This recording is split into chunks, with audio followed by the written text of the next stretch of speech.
Character interaction is one of my favorite things to draw. It is a way to take your art from an individual character standing in front of a blank background to characters who are actually sharing a space and a story together. It is a way to define dynamics, relationships, and play around with bodies and space in a way that you would not be able to otherwise. However, it can be somewhat intimidating figuring out where to start, so I've broken down this concept into several chapters. I will be drawing in Clip Studio Paint, and CSP is sponsoring this video. They wanted me to make something that I thought would be helpful to artists who are trying to improve their craft. I have been using Clip Studio for about 5 years now to make illustrations, comics, and animations. Now, CSP asked me to share what my favorite part about CSP is, and this is going to be highly specific, but no other program has solved my problems like this. But I just really like coloring in CSP, which is ironic because this video does not have any coloring in it, it's all drawing. Laying down flats is like the bane of my existence, not gonna lie, but CSP has lots of tools to make it super easy. For example, they just have a built-in lasso fill tool. So this just means that like any part that you lasso is automatically gonna get filled, and this makes my process so much faster. Whereas in other programs, it's like you have to lasso first, and then go to your bucket tool and then fill. Those few seconds are kind of precious to me, you know. And also, someone designed this tool called the close and fill tool. For example, if I have an image like this, I can just fill this extremely quickly. That took literally like 1 second. It's crazy. So if you're interested in trying out Clip Studio Paint, you can head to their website and get a 3-month free trial for basically any sort of device that you could have. The link to the tool that I featured and also to the Clip Studio Paint trials will be in my description, so check that out if you're interested. So once again, thank you Clip Studio for sponsoring this video, and let's get to character interactions. Well, in order to talk about character interactions, we will need characters. So let's create 2 little guys. Let's say they're called Bob and Mark. Just 2 guys hanging out. I would say one of the most important parts about drawing character interactions is having 2 characters that are gonna have interesting interactions. So we're gonna need to give them some personality. Let's say Bob is somewhat annoying, okay? Bob is irritating, and Mark is irritated. Perfect. So I would say this is step 1, is having a good dynamic between characters. Because if you have 2 Marks, like what are they gonna do? Just like sit there in silence next to each other? One thing that is really important about drawing multiple characters in a scene is understanding that bodies all have a direction.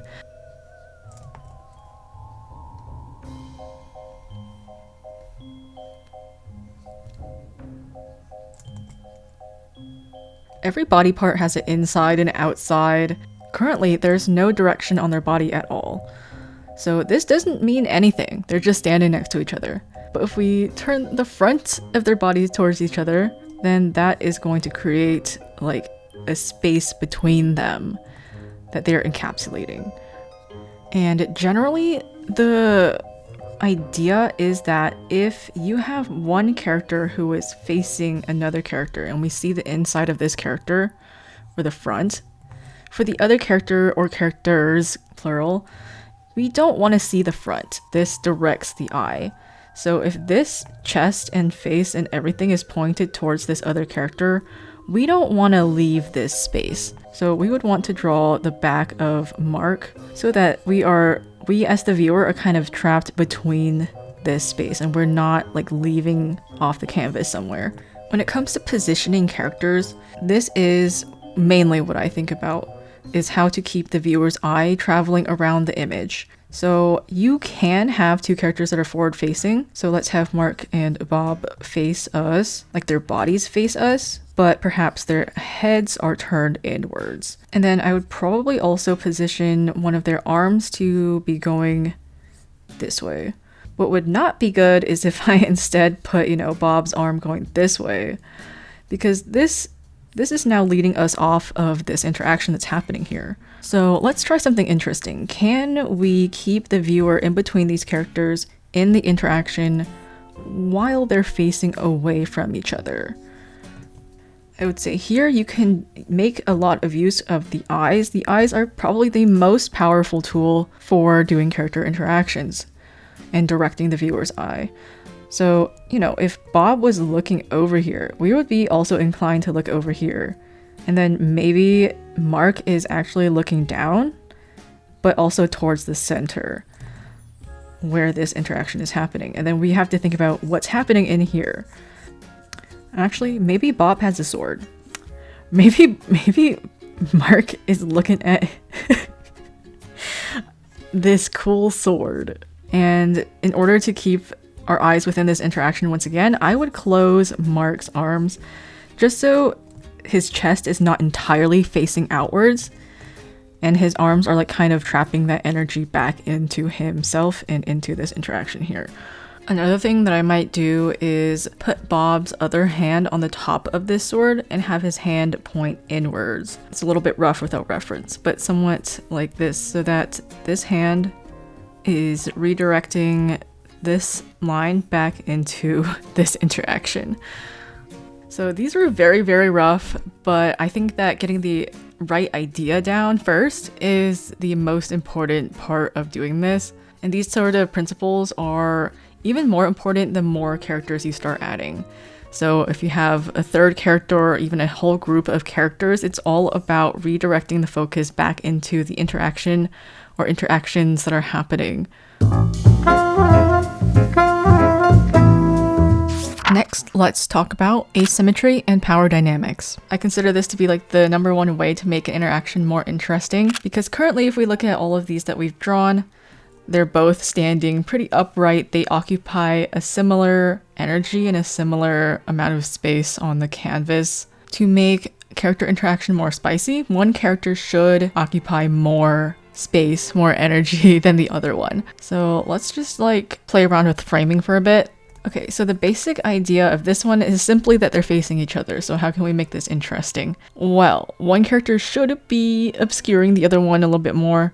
That's what I think. So let's make us looking mostly at Mark's back. And then Bob is here, but Bob is mostly obscured by Mark. Bob is irritating. So I'm gonna try to give him like a sort of like mischievous, like peeking around. And then perhaps Bob is being weird and his hands are kind of like, kind of doing grabby hands towards Mark. So I think this is interesting because even though Mark is taking up most of the space on the canvas and obscuring Bob, Bob is actually the one who has the more power in this dynamic, because first of all, we see Bob's face, and also him making grabby hands directs the energy like into Mark. Okay, let's try another example. Well, a very, very simple method is, instead of having two characters just stand straight up, just have one of them kind of lean. So it's very subtle, but now there is at least one more dominant force going this way, instead of having just two very balanced, like, neutral forces going straight up and down. I feel like Mark hasn't had a time to shine yet, so let me think about this.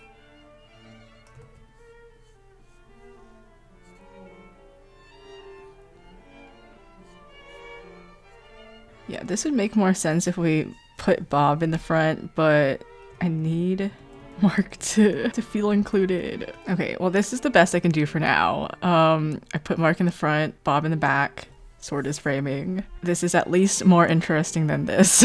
There's definitely more of like a hierarchy of visual information happening in this one, as opposed to just seeing them from the side, you know?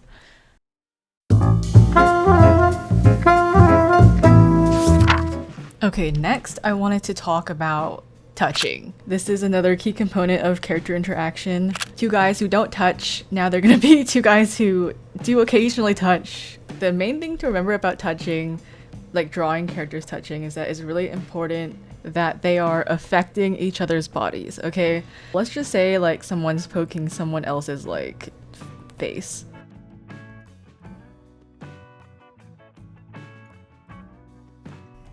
Okay, so the idea here was to draw Bob poking Mark's face, right? But it doesn't really look like they're interacting. So when something is touching something else, there needs to be indications, right? Mark's head would need to be tilted a little bit the other way to show that the force of the poke is actually doing something. And then it doesn't really look like Bob's finger is on Mark's face at all, so we would probably want to squish this cheek a little bit. However you want to do that, you can draw it this way. Maybe his mouth is a little bit slanted due to this poke, and maybe Bob's finger is actually like a little bit more bent due to the force that he is exerting. So this is a very simple example, but it applies to everything. So I'm going to demonstrate this by drawing this interaction. So probably the most vanilla way you could draw this is, for example,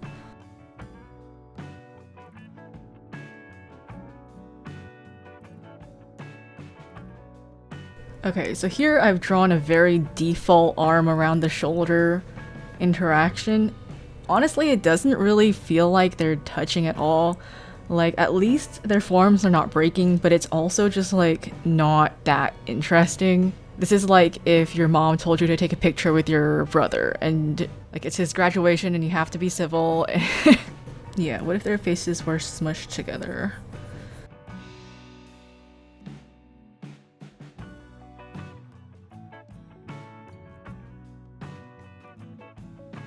Okay, so this is like kind of the next level. I have added one more point of contact. I could definitely add a little bit more squish. I feel like it's still, maybe Bob's arm needs to be covering a little bit more.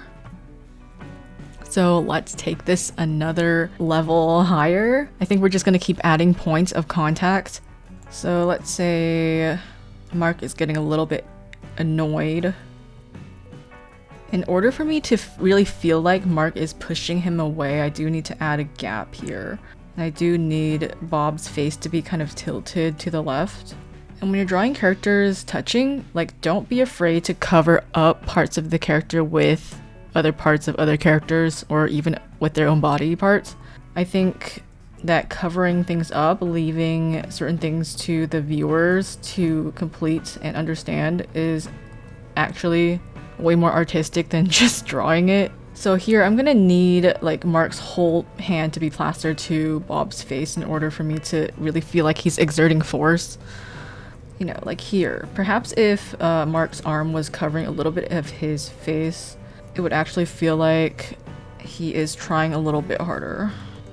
And then I'm gonna bring Bob's arm up a little bit so that it looks like it's being affected by Mark's arm that's coming up, because if it stays in this position, that's simply not realistic, since this was the angle it was at resting when there was no hand in his face. So this arm does need to change in order to accommodate for that. So maybe this hand can like kind of be in a position that's reacting to being pushed away.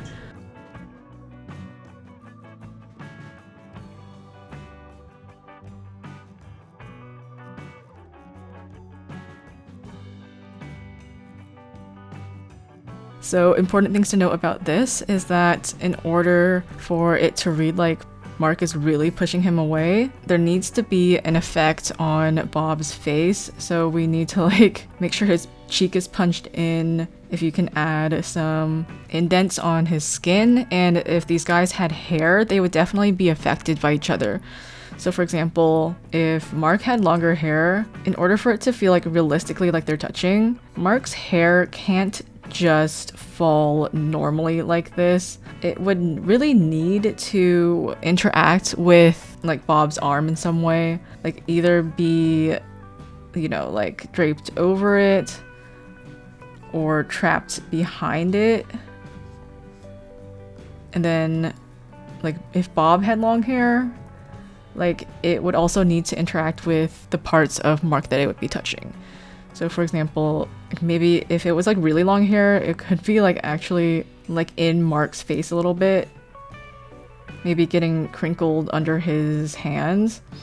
But the thing that you absolutely shouldn't do is just like draw normal hair. This doesn't indicate like anything about how they're interacting. And the same thing goes with clothes. So for example, if Bob was wearing a hoodie here, the hoodie would absolutely like be affected by touching Mark.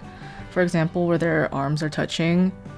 Like, you probably shouldn't just draw a hoodie sleeve like this because it makes no sense considering that these guys are probably like flush against each other.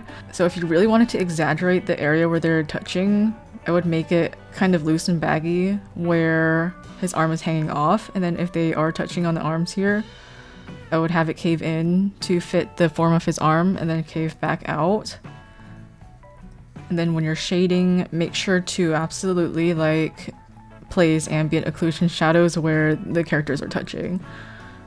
And honestly, where any form is interacting with any other form. So that would just be like adding black or the darkest color that you're going to use to the places where light ain't reaching. And usually those areas are where characters are going to be touching. So, you know, between the hand and the face. So areas like this.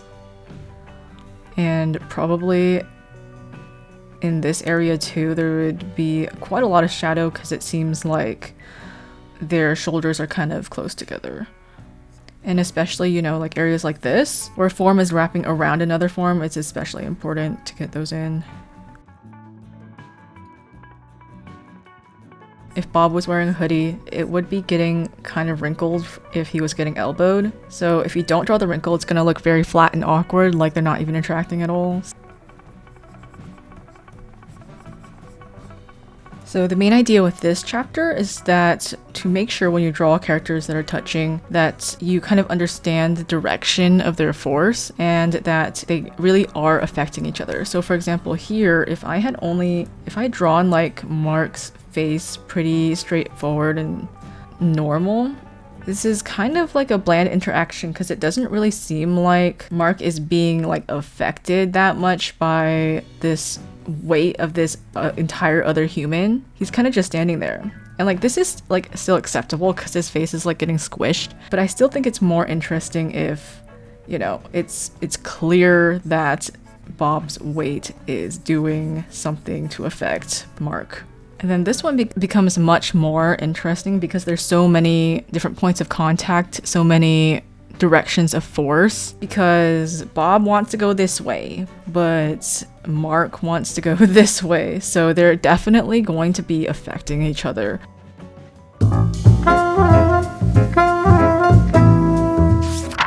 Okay, for our last main chapter, I wanted to talk about subtlety. Finding the moments that people usually don't draw is going to really set you apart and elevate your art. And we kind of covered this a little bit already, just by talking about like how sometimes it is beneficial to cover up parts of characters' bodies and to not be afraid of doing that. I think that when you're like a beginner or you're learning, you start to learn how to draw certain parts of characters, like, oh, I learned how to draw a face really well, so I don't want to cover up the face no matter what. If I draw two characters, I'm gonna draw both of their faces. Or I just learned how to draw clothes, so there's no way I'm gonna cover up a cool outfit because I worked really hard to design or draw that. But you kind of have to. Like, actually the biggest flex is not necessarily that you learned it, but that you don't have to draw it. And actually maybe I should have named this chapter like framing or something like that, because I think one of the easiest ways to achieve this is through framing and camera angles, because there are certain angles that we're used to seeing things from. So if you're able to introduce a point of view that's a little bit more subtle or story focused. If I was a director like drawing this as part of a comic or storyboard, like what would that mean? This doesn't necessarily mean too much because we're seeing it from such a front on, like, in our face angle. This is the most normal angle to see this interaction from. But if we were to frame it in a different way, it could mean something completely different. Like, let's just look at their backs, right? Let's just turn 180 and observe what kind of vibe this gets if we just are looking at it from the back instead of the front.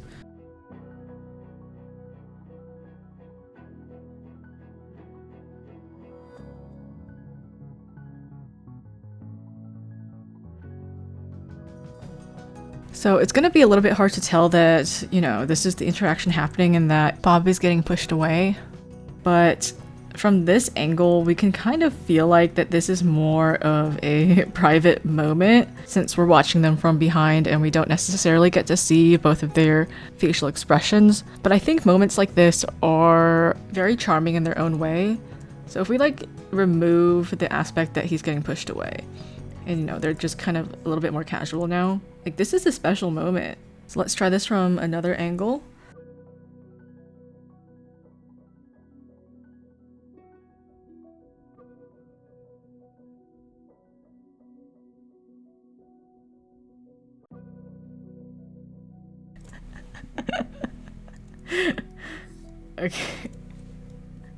Okay, so the basic idea here is that the less we see, the more we think. So I think out of these, I do prefer the one that's simply from the back because it feels more real to their characters.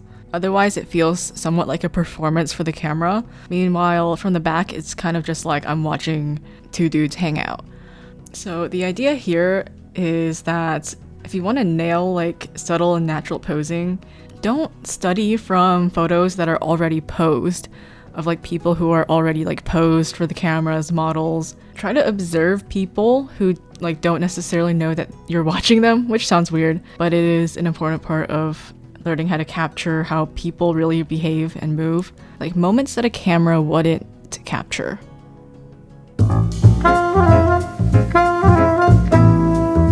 Alright, so that was a basic introduction to character interaction, starting from the most basic stick figure non-interaction moment and gradually, you know, giving them bodies which have form and a direction, to characters who are like actively interacting with each other.